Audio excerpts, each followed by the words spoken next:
Good morning সবাইকে, সুপ্রভাত। আর এখন আমি ঘুম থেকে এখনো উঠিনি। বাবুর ব্রেকফাস্ট, লাঞ্চ বক্স সব তৈরি করতে হবে। এদিকে আমার বাবু ঘুমাচ্ছে। চলো উঠে পড়ি। এবারে একটু ফ্রেশ হয়ে নিই, তারপরে আসছি।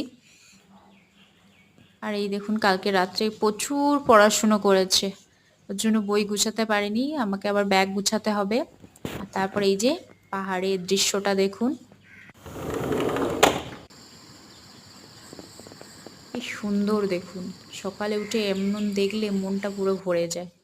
তারপরে এলাম কিচেনের দিকে, কি করি ভাবতে ভাবতে আটা বের করে আনলাম। আলুর পরোটা করব। আর এই যে ব্রেকফাস্টও খেয়ে যাবে, চিড়ে সিদ্ধ। আটাটা মাখাতে হবে, আলু সিদ্ধ বসাতে হবে প্রেসার কুকারে। আর এই যে লাঞ্চ বক্স রেডি, টাটা।